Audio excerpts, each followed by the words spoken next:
La ilaha illallah Muhammadun Rasulullah. Bismillah. Assalamualaikum warahmatullahi wabarakatuh.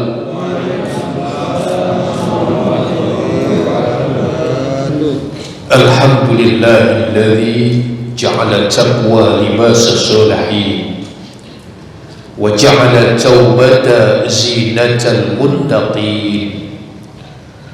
Ashhadu an la ilaha illallah wahdahu la syarika lah. Iyyahu na'budu wa iyyahu nasta'in. Wa ashhadu anna sayyidana wa nabiyyana Muhammadan abduhu wa rasuluhu rahmatan lil alamin. Allahumma salli wa sallim ala hadha an-nabiyil karim Sayyidina wa habibina wa syafi'ina wa maulana Muhammadin wa ala alihi wa sahbihi ajma'in, amma ba'du. Qala Allah ta'ala fil Qur'anil Karim wa huwa asdaqul qailin. A'udzu billahi minasy syaithanir rajim. Bismillahirrahmanirrahim. Innaka la tahdi man ahbabta walakinna Allah yahdi man yasha. Wallahu a'lamu bil muhtadin. Sadaqallahul azim. Yang saya hormati ayahanda ibunda, jamaah Masjid At-Taubah yang dimuliakan Allah. Pada subuh kali ini tiada kata terindah yang pantas kita ucapkan kecuali rangkaian kalimat tahadus binikmah, puja dan puji syukur kehadiran Allah Subhanahu wa ta'ala. Berkat izinnya, berkat nikmatnya iman Islam, sehat walafiat. Pada sehat saya? Alhamdulillah. Berkat nikmat itu mudah langkah kaki kita, ayunan tangan kita, terpautnya hati kita hadir kembali di masjid ini dalam rangka melaksanakan ibadah sholat subuh secara berjamaah yang kita lanjutkan dengan ta'lim. Mudah-mudahan bersimpuhnya kita di tempat ini ikhlas dan Allah berkenan mencatatnya sebagai amal kebaikan buat kita semua. Serta berta sholawat bertaburkan salam kita sanjungkan kepada Nabi akhir zaman, uswah qudwah teladan terbaik bagi kita dalam kehidupan ini, yang telah membawa kita umat manusia minaz zulumati ilan nur, menyelamatkan kita dari gerbang jahiliyah menuju cahaya ilahiyah. Beliau tidak lain tidak bukan junjungan alam Nabi besar kita Muhammad sallallahu alaihi wa alihi wasallam. Kiranya kita bisa tetap istiqomah menjalankan sunnah-sunnah beliau acayakal yakin sampai satu saat ajal menjemput kita, insya Allah. Harapan kita mudah-mudahan Rasulullah mau kiranya memberikan syafaatul uzma, pertolongan yang buat kita di yaumil qiyamah nanti. Amin ya rabbal alamin. Bersyukur kita kepada Allah, kita jauh dari baginda Rasul, jaraknya bertemu pun tidak, tapi Allah izinkan kita mendapatkan hidayah iman, hidayah Islam. Ini nikmat terbesar yang Allah berikan kepada kita. Rasulullah memperjuangkan Islam, memperjuangkan hidayah iman ini 23 tahun. 13 tahun di Mekah, 10 tahun di Madinah. 13 tahun di Mekah tantangannya luar biasa. Mempertahankan akidah Islamiyah, mendakwahkan Islam, tantangannya luar biasa. Salah satunya ada kompromi dari orang-orang musyrik Mekah, kafir Quraisy. Ketika Nabi berdakwah, Muhammad, bagaimana kalau tahun ini saya menyembah Allah Tuhanmu, tapi tahun depan kamu menyembah berhala ya Tuhan saya. Sampai begitu tantangannya. Makanya kemudian ini jadi background historis asbabun nuzul surat Al-Kafirun, surat ke-109 dari Al-Quran. Qul ya ayyuhal kafirun, katakan Muhammad, hai orang-orang kafir, la a'budu ma ta'budun, aku tidak akan pernah menyembah apa yang kalian sembah. A'budu fi'il mudhari, maknanya apa?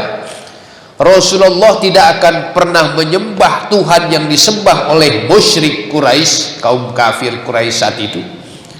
Hari ini dan akan datang, Rasulullah tidak akan pernah menyembah berhala mereka.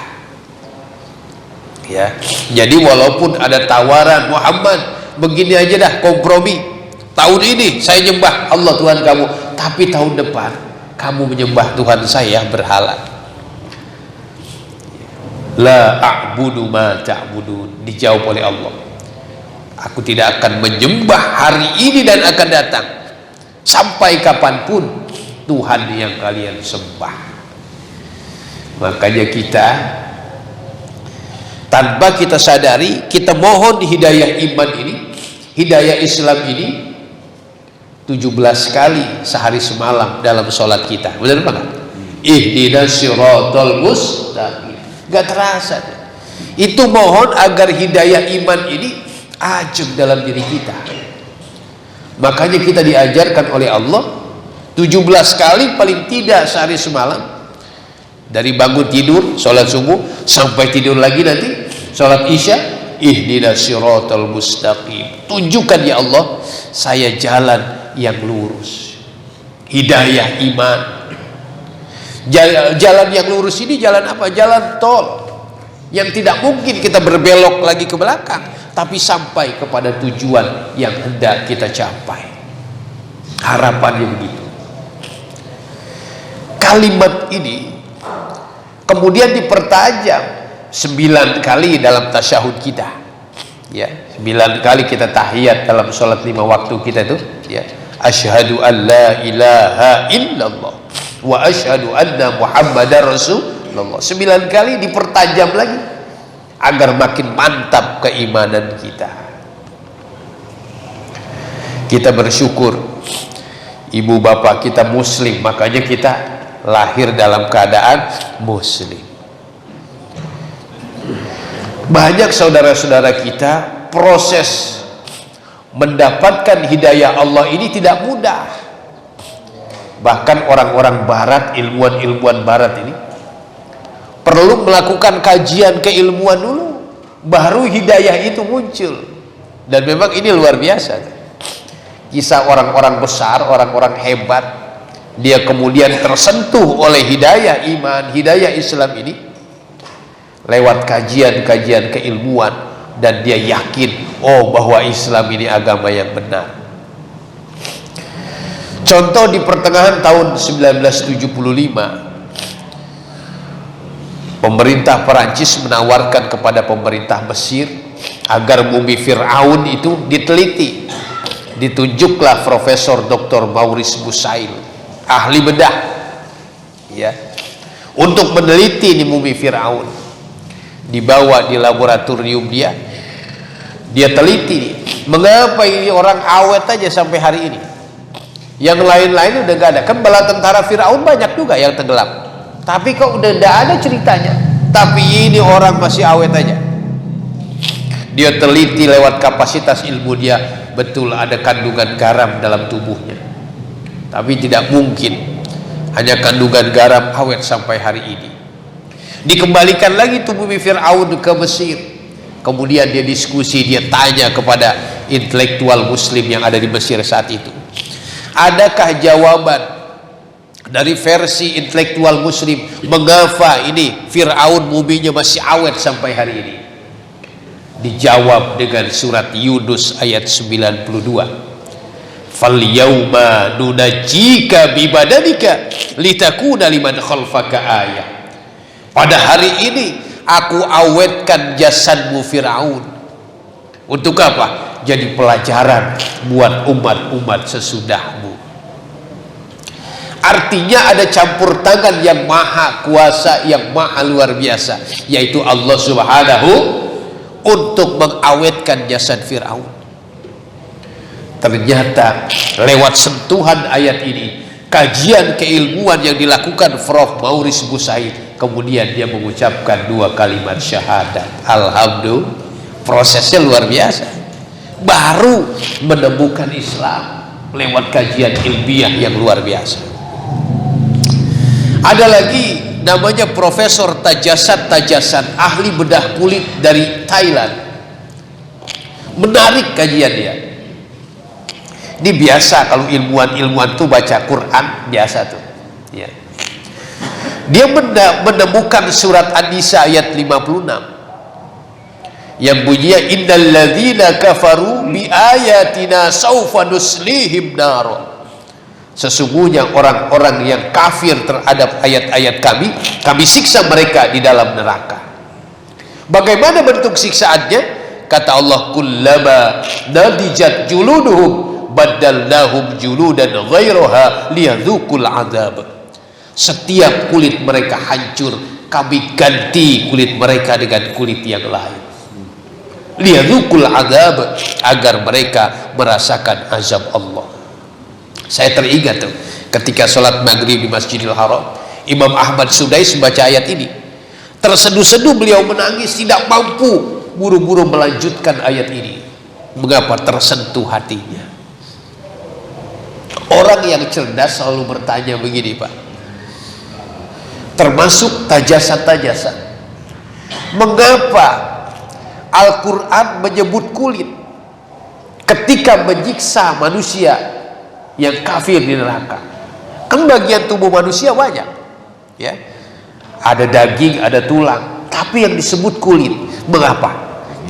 Lewat kapasitas ilmu bedah kulit yang dia miliki, bahwa kulit adalah bagian tersakit dari tubuh manusia. Masya Allah.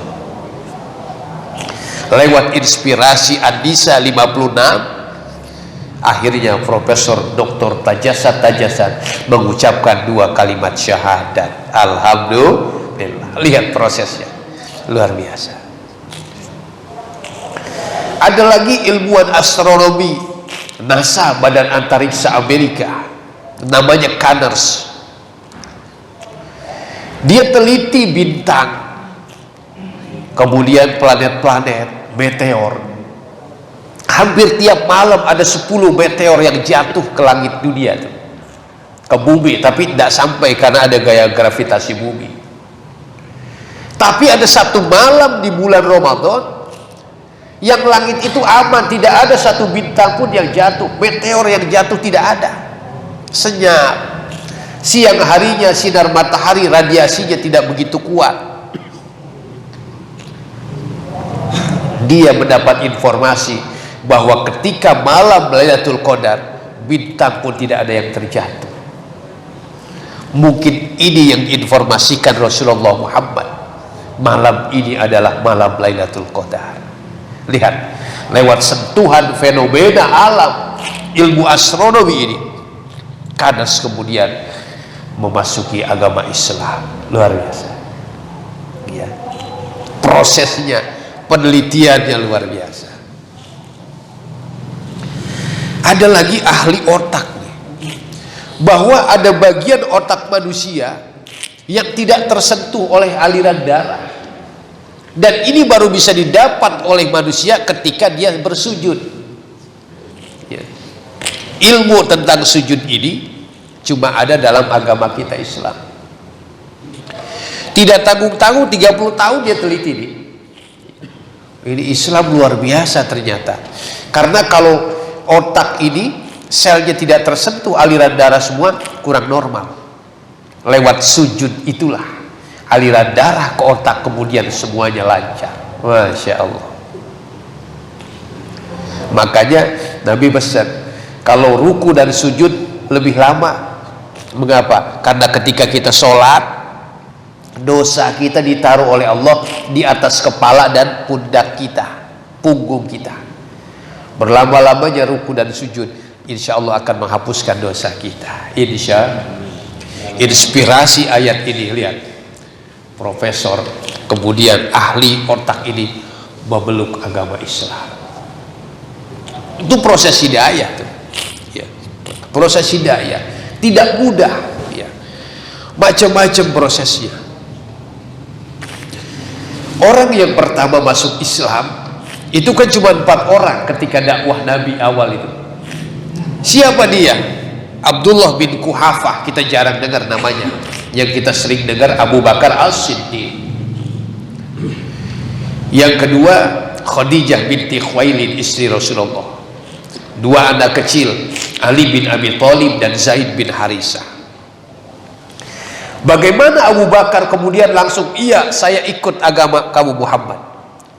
Ternyata ada proses, ada latar belakang di balik itu ayahanda. Jadi Islam datang, dia sering ngaji gitu kira-kira lah. Dengan siapa? Waraqah bin Naufal, pendeta Nasrani, pamannya Khadijah. Di dalam kitab Taurat dan Injil ada satu pesan dari Allah. Akan datang Rasul sesudahku, kata Nabi Isa, yang namanya Ahmad, yaitu Nabi kita Muhammad Sallallahu Alaihi Wasallam. Ini masih ada dalam Quran nih, ayat ini. Wa idh qala Isa ibnu Maryam ya bani Israil inni Rasulullah ilaikum musaddiqa. Ingatlah ketika Isa putra Maryam berkata kepada kaumnya Bani Israil, inni Rasulullah ilaikum musaddiqa. Sungguh aku utusan Allah kepadamu, kata Nabi Isa, bukan Tuhan. Nabi Isa yang bilang begitu. Inni Rasulullah ilaikum musaddiqan lima baina yadayya minat Taurat. Aku membenarkan isi kitab yang turun sebelumku, yaitu kitab Taurat yang diturunkan kepada Nabi Musa alaihi salam. Wa mubasysyiran bi rasuli ya'ti min ba'di ismuhu Ahmad.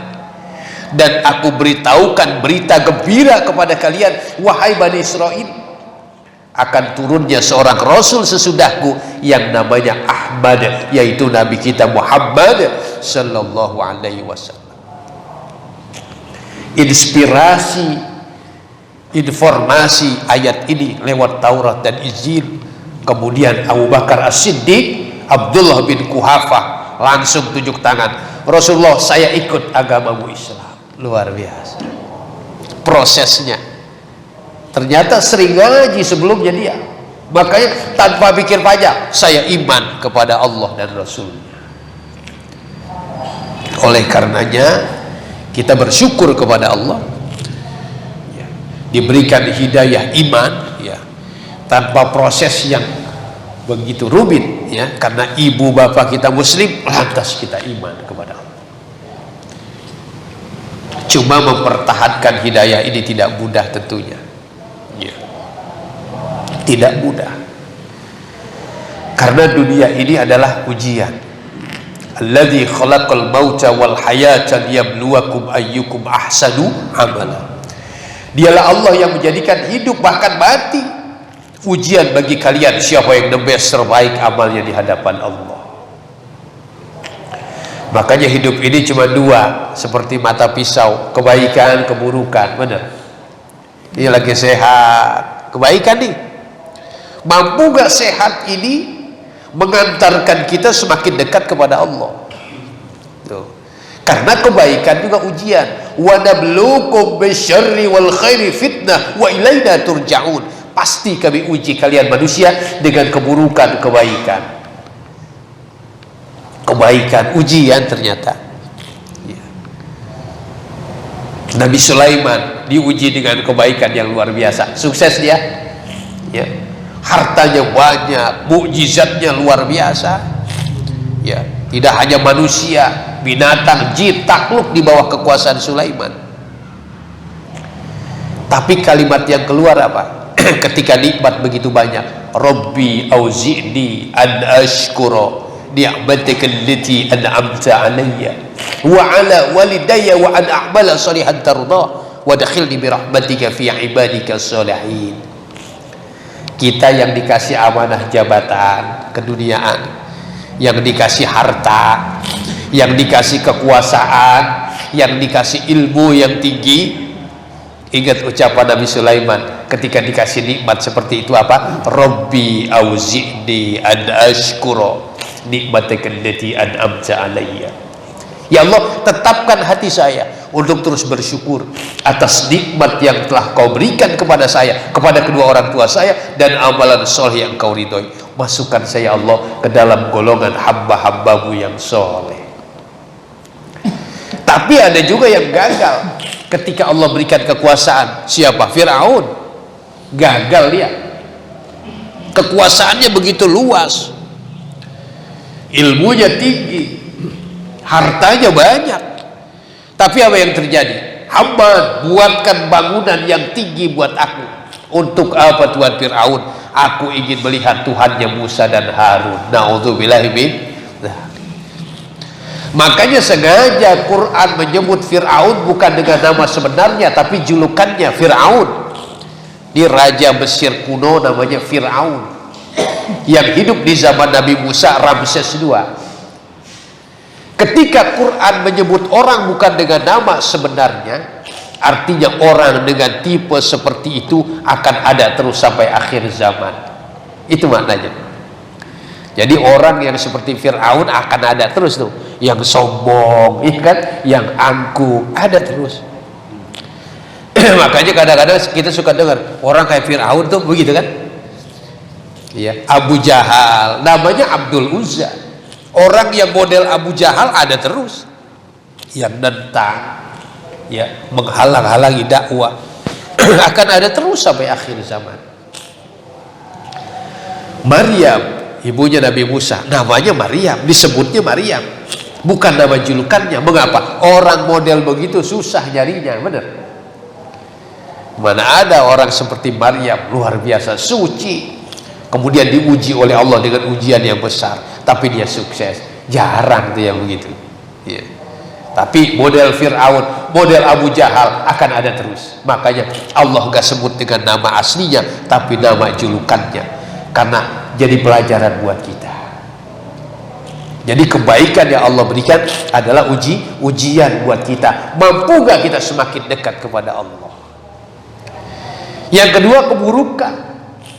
Ini apalagi nih? Ini ujian betul-betul. Dikasih sakit, kan begitu. Mampu gak sakit ini kita semakin dekat kepada Allah? Makanya orang, kata Ibnu Qayyim Az-Zawjiyah, menarik nih, ketika dikasih ujian kesulitan, manusia terbagi 5 golongan. 1, mengeluh, ya kan, aduh sakit lama amat, sehatnya dia begitu, ngeluh terus dan tidak menyelesaikan masalah. Ini mengeluh, iya, justru malah menambah sakit kita. Mengeluh tidak menyelesaikan masalah.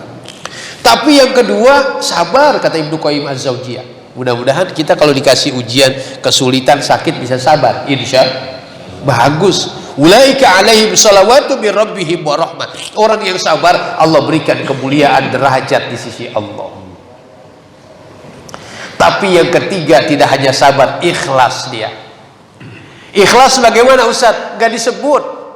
Jadi kalau masih bilang gini, saya mah ikhlas banget Ustaz, belum, itu masih disebut. Ikhlas gak disebut. Seperti surat Al-Ikhlas, ya, tidak ada kata-kata ikhlasnya, tapi namanya Al-Ikhlas. Qul huwallahu ahad, Allahus samad, lam yalid wa lam yulad wa lam yakul lahu kufuwan ahad. Tidak ada kata ikhlasnya, tapi dia namanya surat Al-Ikhlas. Tidak usah disebut, adanya di hati kita. Ada lagi di atas ikhlas, kata Ibnu Qayyim Az-Zawjiyah. Orang dikasih musibah, ujian, keburukan, sakit, tidak hanya ikhlas, tapi dia ridho. Masya Allah. Di atas ikhlas ridho dia. Di ridho ini dikaitkan dengan orang tua kita. Lihat Nabi bilang, ridho Allah fi ridhol walidain wa sukhtullah fi sukhtil walidain. Ridho Allah bergantung kepada ridho kedua orang tua, murka Allah bergantung kepada murka orang tua. Ridho ini siapa? Orang yang punya jasa besar kepada seseorang, kemudian dia ridho. Ibu kita jasanya gak mungkin terbalas, makanya kita minta ridhonya. Gak bisa kita balas jasa orang tua kita, makanya dikaitkan dengan ridho Allah. Jadi tidak hanya sabar, ikhlas, ridho. Yang kelima ini luar biasa. Orang dikasih ujian, dikasih musibah, tidak hanya sabar, ikhlas, ridho, tapi dia bersyukur. Wah, ini rada ekstrim nih. Ternyata kata Ibnu Qayyim Az-Zawjiyah, ini tingkatan para anbiya wal mursalin, orang-orang soleh. Dikasih ujian, kesulitan, malah syukur dia. Dikasih sakit, alhamdulillah. Bagi kita susah juga ini begini. Biarin saya mah gak usah sembuh aja sakit gigi saya, biar lama-lamaan, kan gak ada tuh, ya kan? Tapi para nabi dan rasul begitu. Lihat Nabi Ayub, istrinya udah gak sabar tuh nungguin dia sakit begitu lama. Kata istri Nabi Ayub, bang abang ke nabi rasul, sekali doa diijabah oleh Allah. Doa sama Allah minta sembuh di sakit. Apa kata Nabi Ayub? Saya malu sama Allah, sakit saya cuma baru berapa tahun, tapi sehat saya puluhan tahun. Masya Allah. Kalau kita kan sakit pas hitung-hitungan, berapa lama dirawat pak, kan gitu, sebulan Ustaz di rumah sakit. Pernah nggak ada yang nanyain berapa tahun sehat? Nggak pernah kan? Jarang kita dengar. Para anbiya wal mursalin, orang-orang soleh, dikasih ujian, kesulitan, dia malah bersyukur. Mengapa? Dia yakin ujian itu kafaroh, menghapuskan dosa kesalahannya di hadapan Allah. Makanya kadang orang sebelum meninggal ada yang dikasih sakit. Itu ada hikmah tuh pak. Apa hikmahnya Ustaz? Ternyata kata Allah begini, sengaja aku kasih sakit kepada orang itu, mengapa? Agar dosanya bersih. Begitu. Kalau dosanya bersih, baru dia akan kembali kepada aku. Masya Allah. Jadi orang kan ada tuh yang begitu, lama bener sakit. Ini apa maksudnya ya? Kan begitu. Kadang-kadang sampai keluar kalimatnya nggak enak. Ustaz udah lama banget ngurusin Ustaz, kalau mau diambil mah ambil aja dah. Kadang-kadang begitu. Padahal justru itu ujian. Itu kan ladang amal bagi keluarga. Benar apa enggak? Merawat dia, apalagi orang tua kita, jadi ladang amal. Dan bagi dia kafaroh ternyata. Sengaja Allah ingin menghapuskan dosa-dosanya. Begitu. Jadi ini ujian mempertahankan hidayah iman lewat kebaikan, lewat keburukan apalagi. Oleh karenanya kita bersyukur. Makanya lihat ya, apapun yang kita kerjakan harus hadirkan Allah di situ. Makanya kita pakai doa, ngapain juga, benar apa enggak? Ya. Mau tidur, Allah harus hadir tuh. Bismika Allahumma ahya wa bismika amut. Tadi bangun tidur, nyebut Allah enggak? Alhamdulillahilladzi ahyana ba'da ma amatana wa ilaihi. Allah hadir terus. Mengapa? Agar hidayah ini mantap terus. Mau makan, Allahumma barik lana fima razaqtana wa qina adzabannar. Pulang kerja lapar banget, 2 piring belum ingat, belum doa ini. Tetap doa kata Nabi. Bismillahi wa awwaluhu wa akhiruhu. Hadirkan Allah. Selesai makan, alhamdulillahilladzi at'amana wa saqana wa ja'alana minal muslimin. Mau berangkat ke masjid, bismillahi tawakkaltu Allah. Allah selalu hadir. Dalam rangka apa? Mempertahankan hidayah iman ini. Saya tutup kajian ini, nanti boleh sharing. Lihat bayi muslim, ketika lahir diazankan telinga kanan, qomatkan telinga kiri. Maknanya apa itu? Agar kalimat yang pertama kali didengar oleh jabang bayi, kalimat tauhid ketika lahir, la ilaha illallah Muhammadur Rasulullah. Tadi saya bilang kalimat ini pertahankan 17 kali, 9 kali dalam tasyahud kita. Orang yang terus mempertahankan kalimat ini sampai akhir hayatnya, kata Nabi apa? Man akhiru kalamihi la ilaha illallah dakhalal jannah. Orang yang di penghujung hidupnya dia mampu mengucapkan kalimat Allah minimal, insya Allah dia ahli surga. Amin ya rabbal. Ini di tempat kita Pak, di Tangsel, di Mu'alaf Center kita, Saya di Komisi Dakwah Majelis Ulama Indonesia Kota Tangerang Selatan. Kemarin 3 orang masuk Islam. Ya. Dan rata-rata muda-muda nih, kemarin perempuan. 3 orang gadis-gadis masuk Islam. Beda-beda tuh caranya. Mengapa bisa Islam? Beda-beda tuh latar belakangnya. Ya. Oleh karenanya kita bersyukur kepada Allah. Allah berikan kita hidayah Islam, hidayah iman. Mudah-mudahan kita mampu mempertahankan hidayah iman ini, Islam ini sampai akhir hayat kita, insya Allah. Baik, kalau ada yang mau sharing silakan, ya. Mau menambahkan silakan. Ayo.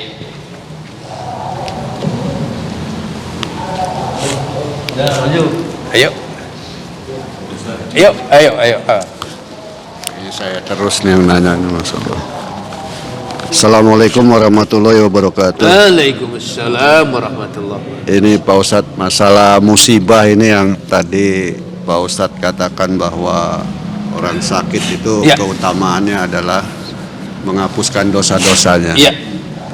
Nah ini berlaku untuk orang yang seperti apa ini Pak Ustadz? Ya. Jadi misalkan dia jarang ya sholatnya belang bentong lah istilahnya ya. Iya. Tiba-tiba dia kena tarbiyah, sakit yang lama gitu. Ya. Nah ini apakah termasuk di dalam, sedangkan pada saat sakit itu dia cuman hanya bisa, karena sudah parah, Iya. dia hanya bisa nyebut ya istighfar aja gitu loh. Apakah itu termasuk sakit yang dihapuskan dosa-dosa, atau karena Allah berikan dia azab? Iya. Atau berikan azab Iya, gitu. baik. Ya itu aja Pak Ustadz. Terima kasih. Assalamualaikum warahmatullahi wabarakatuh. Baik. Dunia ini adalah ujian bagi orang yang beriman. Ini sedang menguji keimanannya. Ya, dikasih kebaikan, keburukan, apalagi diuji keimanannya. Makanya bergantung siapa kitanya nih. Ya. Kalau bagi orang kafir bisa juga azab tuh, ya. Bagi orang yang kafir ditimpa musibah, kadang pribadi, kolektif, ya. Itu azab dari Allah karena dia kafir. Ya. Orang yang ujian itu yang sekolah, benar apa enggak? Ya. Kalau nggak sekolah tiba-tiba ujian kan juga nggak diakuin, ya. Makanya mesti daftar dulu, ya. Kita kalau sekolah kan daftar dulu. Kita kalau mau diuji syahadat dulu dong, kan gitu. Kemudian kita ikuti di sekolah, habis kita daftar, kita ikut itu, ikut belajar, ya. Baru akhirnya diuji. Tujuannya apa? Untuk naik kelas. Bagi orang yang beriman, dia bersyahadat, dia yakin, dia ibadah sesuai kemampuannya. Diuji oleh Allah dengan kebaikan, apalagi keburukan. Agar apa? Naik kelas dia. Kalau dia sabar diuji. Ulaika alaihim sholawatu bir rabbihim wa rahmat. Sholawat bermakna apa? Derajat kemuliaan di sisi manusia dan di sisi Allah. Ya. Jadi kalau orang yang beriman, ujian dia. Ada orang yang beriman tapi kemudian ditegur oleh Allah. Dia agak mantap. Kita kan hati kita bolak-balik nih, iya kan? Ini agak bagus nih sekarang nih. Ini keluar dari sini kan belum tentu begini, betul nggak? Ada orang kadang-kadang ditegur oleh Allah. Udah belok dikit jalannya, ditegur oleh Allah. Ya, biar apa? Biar lurus lagi. Saya dikasih sakit oleh Allah tuh sebulan. Yang jenguk murid bilang, Ustadz disuruh istirahat. Begitu kali, ya. Ustadz disuruh istirahat nih. Jangan jalan-jalan terus. Padahal jalan saya kan dakwah juga, ya. Ada yang bentuknya teguran, ujian, ada yang azab, ya. Tapi bergantung kepada manusianya. Ada juga yang bahaya diulur, istidraj namanya. Paham nih? Hati-hati nih. Ibadah enggak sama sekali, tapi nikmat dikasih terus. Nah, ada yang begitu, lagi diulur oleh Allah. Ya. Maksudnya apa? Innama yuakhiruhum, sungguh aku sedang memberikan tangguh kepada kalian.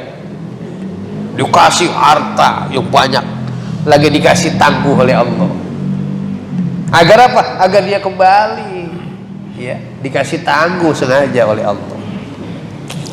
Ada yang tanya sama saya, Ustaz, kok orang yang nentang Allah enggak langsung diazab? Iya kan? Enggak langsung diazab. Ya. Kan sekarang kita sering dengar orang makan daging babi pakai baca Fatihah, kan lagi viral ini ya. Ya, enggak langsung diazab itu Allah. Ya. Itu dari dulu juga udah begitu, lihat. Ya. Mengapa tuh orang yang tentang Allah nggak langsung diazab? Ini udah dari zaman kaum kafir Quraisy. Bilang begini orang kafir Quraisy Mekah, Muhammad, kalau benar Quran ini turun dari sisi Tuhanmu yang maha pemurah, tolong hujani kami dengan batu. Awi'tina bi'azabin alim, atau azab yang lebih pedih dari itu. Tapi apa diazab tuh orang kafir Quraisy? Enggak tuh. Ya. Jawabannya dua tuh. Mengapa tuh kafir Quraisy nantangin Allah pengen diazab? Ini kan nenek-nenek ini yang makan daging bagong pakai baca Fatihah, kan dia nantang. Coba Allah mana saya tantang, kan begitu. Naudzubillah min akhir zaman, hati-hati. Yang model begini banyak nih. Ya. Hati-hati, ini gangguan keimanan buat kita. Kok nggak dia apa-apain sama Allah? Mana Allah nggak ada, begitu. Bayangin, ini orang kafir Quraisy sudah begitu 1400 tahun yang lalu. Muhammad, kalau benar Quran turun dari sisi Tuhanmu, hujani kami dengan batu. Awi'tina bi'adzabin alim, atau azab yang lebih dahsyat dari itu. Dijawab sama Allah dua waktu itu. Wa ma kana Allahu liyu'adzibahum wa anta fihim. Muhammad, jangan takut kalau ada orang kafir bilang begitu. Aku tidak akan mengazab kaummu selama engkau hidup di tengah-tengah mereka. Masih ada Rasulullah, gak diazab tuh. Yang kedua, wa ma kana Allahu mu'adzibahum wa hum yastaghfirun. Tidak akan diazab umatmu Muhammad selama di antara mereka masih ada yang istighfar kepada Allah. Masya Allah. Di istighfar ayahanda dari subuh tadi nih, ini ternyata meredam murka Allah. Nih, saya yang banyak dosa, utang jasa nih kepada ayahanda. Mengapa? Gara-gara istighfarnya tadi murka Allah gak jadi, direndam. Nih teman-teman kita ya, yang mungkin termasuk saya yang banyak dosanya, utang jasa kepada orang-orang yang mau istighfar kepada Allah. Karena lewat istighfar mereka azab masih ditahan oleh Allah nih. Khawatirnya kalau udah gak ada yang mau istighfar, ini yang bahaya, kan begitu ya. Jadi ketika sakit tuh bagaimana orangnya? Bisa teguran dari Allah, ya. Bisa ujian keimanan untuk menghapuskan dosanya. Tadi saya bilang tuh, ya. Sengaja aku kasih sakit biar dia apa? Biar dia kembali kepadaku, biar diringankan dosanya selama di dunia. Bahkan Allah bilang begini, Jibril, kasih dia sakit, kasih dia musibah. Mengapa? Aku ingin mendengar rintihannya. Tuh. Kan kalau sakit yang beriman mah istighfar, benar? Yang gak beriman keluh. Ternyata Allah rindu tuh, ingin namanya kita sebut lewat sakit itu, kan kita istighfar. Kata Allah, aku ingin mendengar rintihannya. Jadi selama sehat kita jarang istighfar, jarang menyebut Allah, makanya dikasih sakit. Harapannya apa? Biar kita menyebut nama Allah. Paham ya? Jadi semuanya kembali kepada diri kita, bagaimana kita memahaminya. Insyaallah. Baik. Ada lagi? Wallahu a'lam bishawab. Ya. Ya, akhirnya kita bersyukur kepada Allah, mudah-mudahan ya, kita dipertemukan dengan teman-teman yang baik sampai akhir hayat kita. Karena apa? Saya pesan teman-teman yang baik jadi saksi kebaikan buat kita di hadapan Allah. Betul apa enggak? Nanti kalau kita mati, kita disolatin di sini nih. Kata imam bilang apa? Saya sering nyolatin jenazah.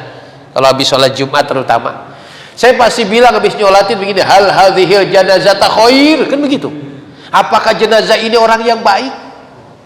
Allah minta persaksian teman-teman kita. Kalau kata teman kita khair, baik nih orang, insya Allah nih orang baik di hadapan Allah. Amin ya rabbal. Artinya hikmahnya apa?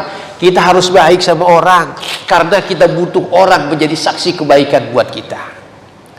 Nanti di alam barzah pertanyaan munkar nakir 5. 4 pertanyaan iman. Man rabbuka, siapa Tuhanmu? Man nabiyuka, siapa nabimu? Man imamuka, apa imamu? Al-Quran. Man kiblatuka, kiblatmu mana? Ka'bah. 4 pertanyaan iman, tapi 1 bukan. Apa pertanyaan munkar nakir yang kelima itu? Man ikhwatuka, siapa temanmu? Masya Allah, teman ditanya, bukan saudara kandung. Bukan saudara kandung gak ditanya. Mengapa? Kadang-kadang kita dengan saudara kandung gak akur, benar apa enggak? Mau saudara kandung gak akur, kan kita sering dengar, Ustadz, dia mah saudara saya itu, tapi kayak orang lain, benar gak?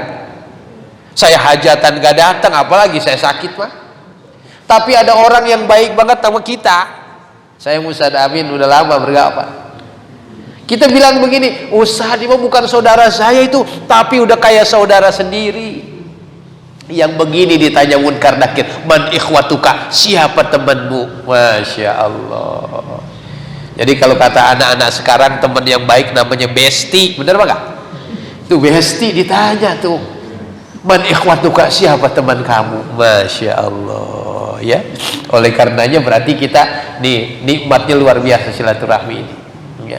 Aman aja, nyaman aja kita kemana kalau silaturahmi, bener apa enggak? Saya ceramah sampai ke ujung sana Tangsel tuh nyaman-nyaman aja. Mengapa? Ya kita sama biasa-biasa aja sama orang, ya. Musuh 1 kebanyakan, teman 1000 kurang, bener apa enggak? Mengapa? Karena teman jadi saksi kebaikan kita di hadapan Allah. Mudah-mudahan kita bisa beribadah kepada Allah sesuai kemampuan kita, dan kita bisa bergaul dengan manusia dengan pergaulan yang baik. Mengapa? Duribat alaihimul dhillatu aina basukifu illa bihabli minallah wa habli minan nas. Ditimpa kehinaan kalian di mana saja kalian berada, kecuali kalian bina hubungan baik dengan Allah, ibadah sesuai kemampuan kita, dan hubungan baik dengan sesama manusia. Amin ya rabbal. Kita istighfar sama-sama. Astaghfirullahaladzim, astaghfirullahaladzim, astaghfirullahaladzim min kulli dhanbin azim wa atubu ilaih. Taubatan nasuha ya Allah, taubatan nasuha ya Rahman, taubatan nasuha ya Rahim, bi rahmatika ya arhamar rahimin. Astagfirullahaladzim, astagfirullahaladzim, astagfirullahaladzim. Balakal hamdi ya Allah ya Karim, ya Allah ya Maulana ya Ma'bud. Allahumma salli ala Muhammadin wa ala alihi wa sahbihi ajma'in. Amin ya Allah Karim, ya Allah ya Mujibas sa'ilin. Allahumma ij'al hadha jam'ana jam'an marhuma wa tafarruqana min ba'di tafarruqan ma'suma. Ya Allah, jadikan berkumpulnya kami di masjid ini ya Rabb, berkumpul yang mendatangkan berkah manfaat buat kami semua. Sekiranya hamba meninggalkan tempat ini ya Allah, yang Kau jadikan perpisahan di antara kami, perpisahan yang mendatangkan dosa dan maksiat kepadamu. Allahumma radina billahi rabba wa bil islami dina wa bi Muhammadin nabiyya wa rasula wa bil qur'ani imama wa hukma wa bil ka'bati qiblatan wa bil mu'minina ikhwana wa tabarra'na min kulli dini yukhalifu dinal islam. Rabbana zidna ilman nafi'a warzuqna fahman wasi'a. Rabbana atina fid dunya hasanah wa fil akhirati hasanatan wa qina adzabannar. Wa sallallahu ala sayyidina Muhammadin wa ala alihi wa sahbihi ajma'in. Fadlika subhanaka rabbika rabbil izzati amma yasifun wa salamun alal mursalin walhamdulillahi rabbil alamin. Mudah-mudahan Allah berikan kita hidayah iman. Amin ya rabbal. Mohon maaf lahir batin. Assalamualaikum warahmatullahi wabarakatuh.